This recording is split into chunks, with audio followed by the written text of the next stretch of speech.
안녕하세요. 유상민 목사입니다. 오늘 호주에 있는 친구 딸이 결혼 예배를 드렸습니다. 신랑은 유학생인데 코로나로 인해서 부모님은 호주에 입국하지 못하셨나 봅니다. 그래서 신부 가족들 중심으로 최소한의 사람이 모여서 결혼식을 올리며 예배를 드렸다고 합니다. 친구가 결혼식 중 자신이 딸에게 보내는 편지를 읽는 장면을 영상으로 보내주었는데요. 편지를 읽는 내내 울음을 참느라고 애를 썼고 또 결국 울음을 참지 못하는 모습을 보여주었습니다. 그 모습을 보고 있자니 저도 왠지 울컥해지는 것 같았습니다.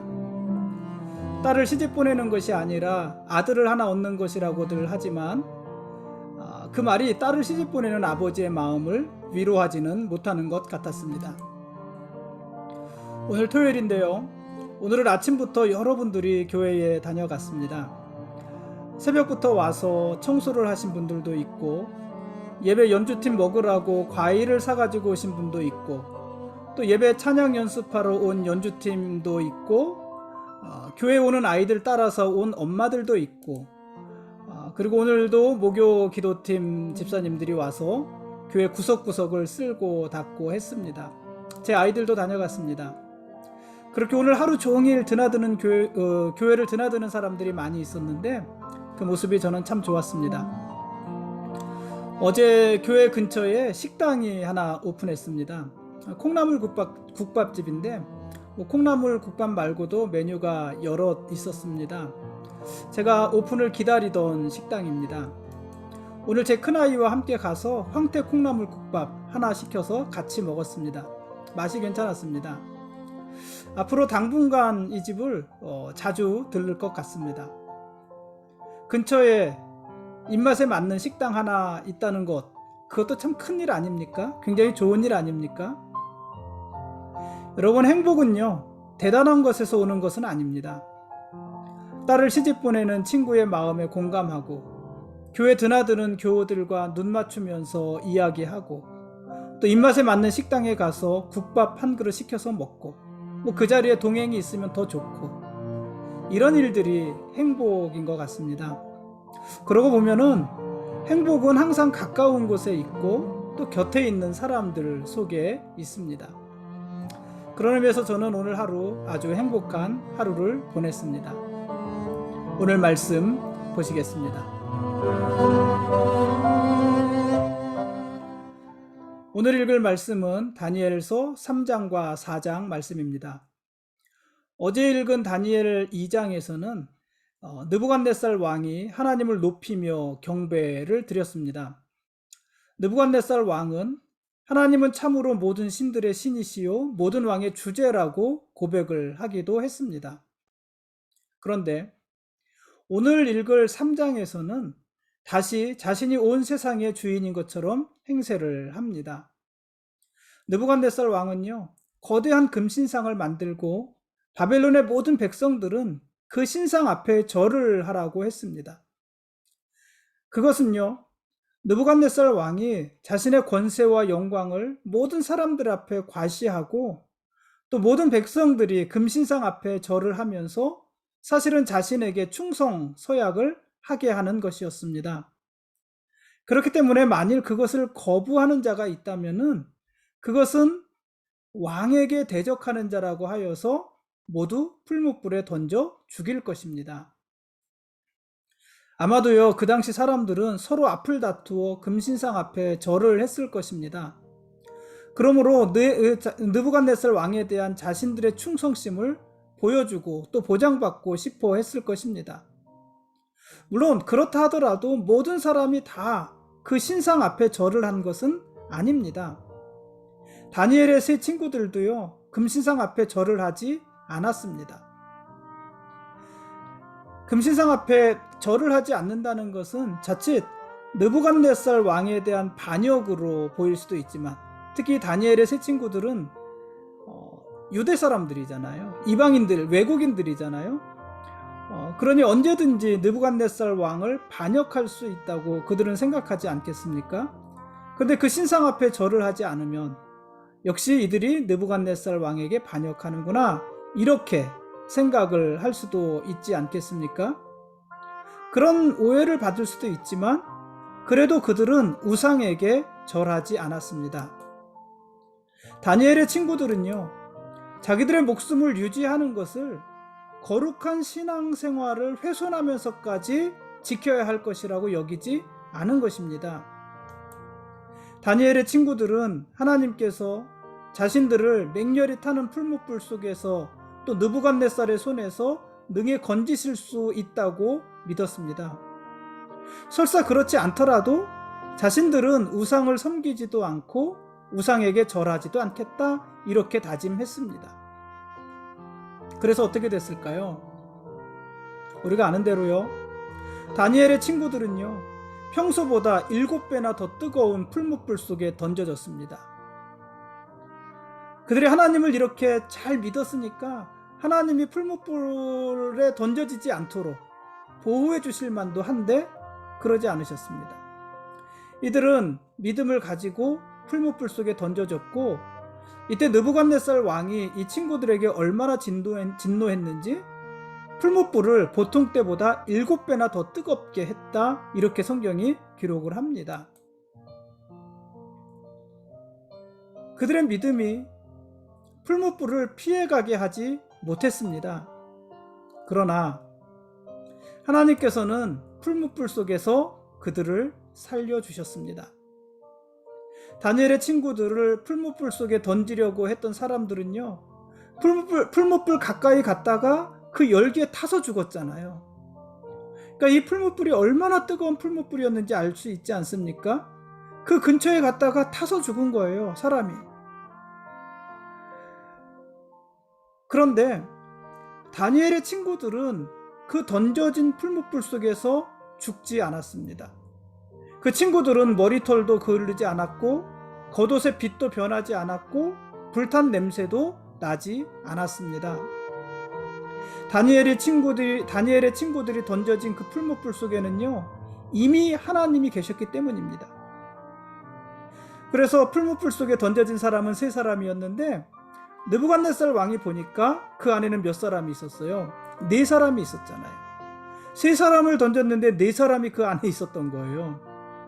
그 한 사람은 누구였습니까? 그 한 사람은 하나님의 신들의 아들의 형상을 한 하나님이거나 또는 하나님의 천사가 아니었겠습니까?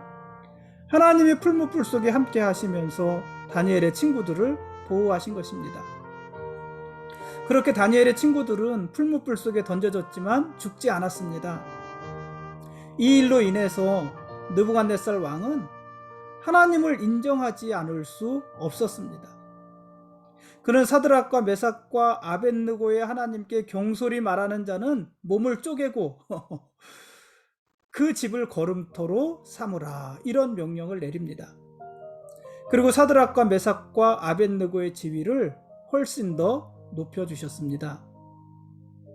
여러분, 하나님은 자기 백성이 고통당하는 것을 그냥 내버려 두지 않으십니다.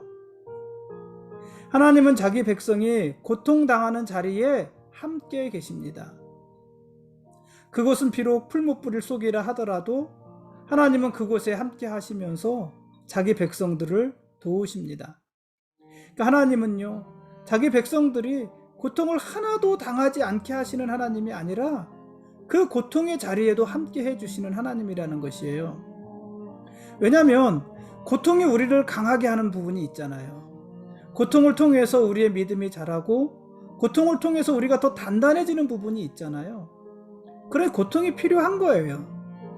그래서 그 고통을 하나님이 없애주시는 것이 아니라 그 고난의 자리, 고통의 자리에 하나님이 함께 계시는 것이고, 그러면서 우리가 그 시간을 견딜 수 있도록 우리를 도우시는 것입니다.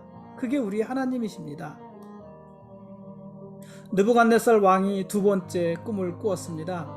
그리고 다니엘은 이번에도 느부갓네살 왕이 꾼 꿈을 잘 해석해 주었습니다. 근데 이 2번째 느부갓네살 왕의 꿈은요, 자기의 몰락에 관한 꿈이었어요. 사람들은 느부갓네살 왕을 왕의 자리에서 쫓아낼 것입니다. 그 후에 느부갓네살 왕은 무려 7년 동안 7년 동안 짐승과 함께 살면서 소처럼 풀을 먹고 이슬에 젖을 것입니다. 왜 그렇게 됐을까요? 하나님이 느부갓네살 왕을 심판하신 건데 그 이유는 그가 교만했기 때문이었습니다. 물론 느부갓네살 왕은요, 위대한 왕입니다. 느부갓네살 왕은 유다도 점령했고 애굽도 무너뜨렸잖아요. 그러니까 바벨론 사람들 입장에서 보면은 느부갓네살만큼 위대한 왕이 없어요. 대단한 왕인 것입니다. 그런데 너무 위대해서 본인이 너무 위대해서 그 위대함으로 인해 그가 교만해졌다는 것입니다. 그리고 그 교만이 그를 심판의 자리에 이르게 한 것입니다. 느부갓네살 왕은요, 자기 스스로를 향해서 이렇게 말을 했습니다. 다니엘 4장 30절 말씀인데, 이 큰 바벨론을 내가 능력과 권세로 건설하여 나의 도성으로 삼고 이것으로 내 위엄의 영광을 나타낸 것이 아니냐, 이렇게 말을 했어요.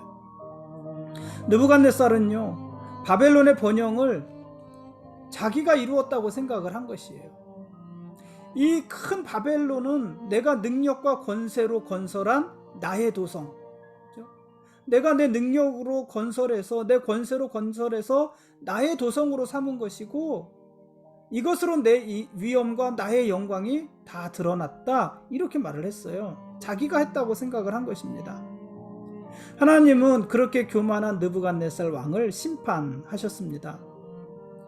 느부갓네살은 사람들에게 쫓겨나서, 왕인데 쫓겨나서 소처럼 풀을 먹고 몸은 하늘 이슬에 젖고 머리털은 독수리 털과 같이 자라고 손톱은 새 발톱과 같이 되었습니다.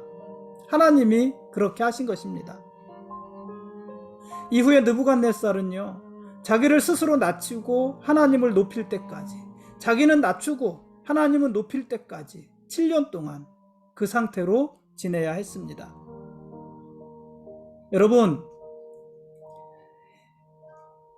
힘을 주시는 분도 하나님이시고요, 그 힘을 거두시는 분도 하나님이십니다. 그러므로 교만하지 마십시오. 하나님 앞에 겸손하십시오. 하나님과 함께 하지 않으면 우리는요, 아무것도 아닙니다. 그렇지 않습니까? 반대로요, 자기의 처지에 대해서 너무 비관하지도 마십시오. 아니, 나는 이렇게 연약하고 이렇게 부족하고 가진 것도 없고, 거기에 대해서 너무 비관하지도 마십시오. 하나님이 함께하는 사람 중에 연약한 사람은 아무도 없습니다. 왜냐하면 하나님 자체가 우리에게 부족함이 없으신 분이기 때문에 그렇습니다. 하나님이 함께하는 사람은요, 그 안에서 무엇이든지 할 수 있는 사람들입니다. 그게 바로 우리들인 것입니다. 그러니 내가 하나님 없이도 살 수 있다고 교만하지도 마시고요, 하나님과 함께함에도 불구하고 낙심하지도 마십시오. 둘 다 신앙적인 모습이 아닌 것입니다. 지금까지 다니엘 3장과 4장 말씀에 대한 길라잡이였습니다. 내일 읽을 말씀은 다니엘서 5장과 6장 말씀입니다. 하나님은 교만한 느부갓네살 왕을 심판하셨습니다. 그러나 그를 아주 멸하지는 않으셨습니다. 하나님은 나무 뿌리에 그루터기를 남겨두셨습니다. 그래서 하나님은 때가 되면 느부갓네살 왕을 복권시키실 것입니다. 그러나 조건이 있습니다. 느부갓네살 왕이 복권되기 위해서는 조건이 있습니다. 그 조건을 다니엘서 4장 27절은요, 이렇게 기록을 했어요.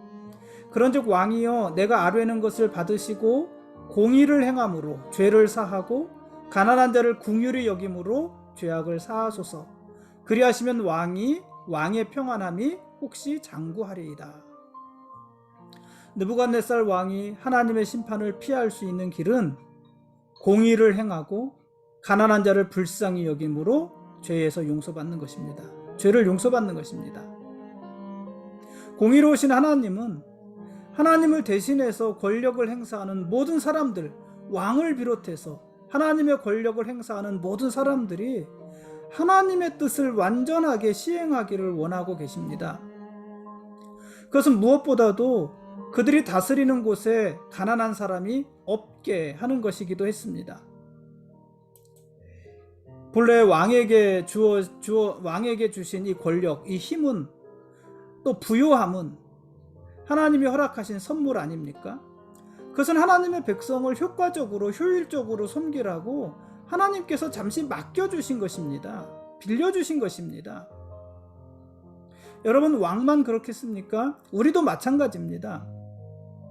하나님이 오늘 우리에게 주신 것은요, 무엇이든지, 하나님 우리에게 주신 것은 무엇이든지, 그것은 나 혼자 그것을 가지고 나 혼자 그것을 꼭 움켜쥐고 나 혼자 그것을 누리라고 주신 것이 아니라 다른 누군가와 함께 그것을 나누라고 주신 것입니다. 움키지 말고 손을 펴라고 주신 것입니다.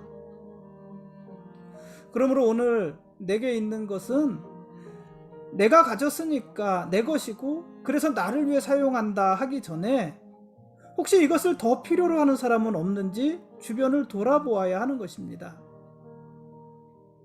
그리고 그것을 필요로 하는 사람과 함께 그것을 나누어 써야 하는 것입니다. 다음 주간이 추석이에요. 벌써 추석입니다. 명절이잖아요. 교우들이 저에게 선물을 많이 주셨습니다. 명절이 되면 선물들을 많이 주십니다. 참 감사합니다. 그래서 명절은요, 제가 무척 풍요롭게 보내는 그런 시즌입니다. 고마운 일입니다. 그러나 여러분, 명절에 목사만 보지 마시고요, 여러분 주변을 조금 더 돌아보십시오. 목사에게도 선물하셔야죠. 그쵸? 목사에게 선물하셔야죠. 누구한테 하겠습니까? 그러나 여러분 주변을 돌아보시고 여러분 주변의 어려운 사람들도 함께 돌아봐 주십시오. 그리고 그들을 찾아가서 여러분이 가진 것을 나누어 주십시오. 그래서 여러분 주위에 궁핍하게 명절을 보내는 사람, 가난하게 명절을 보내는 사람이 없게 하십시오. 하나님의 공의를 행하며 가난한 자를 긍휼히 여기는 자의 죄를 하나님이 용서해 주신다고 그러셨잖아요. 그러므로 여러분, 가서 그렇게 행하십시오. 가난한 자를 돌아보는 것이 공의입니다. 그것도 공의입니다. 그러므로 그렇게 행하십시오. 하나님이 왕에게 주신 힘, 느부갓네살 왕에게 주신 힘은 교만하라고 주신 것이 아니라 그 힘으로 공의를 행하고 가난한 자들을 돌보라고 주신 것입니다. 그 일에 서툴렀던 느부갓네살은 하나님의 심판을 받았고요. 그 일을 회복한 느부갓네살은 복권이 된 것입니다. 오늘은 여기까지 하겠습니다. 하나님이 우리의 왕이십니다. 그리고 우리는 그분의 거룩한 백성들입니다. 고맙습니다.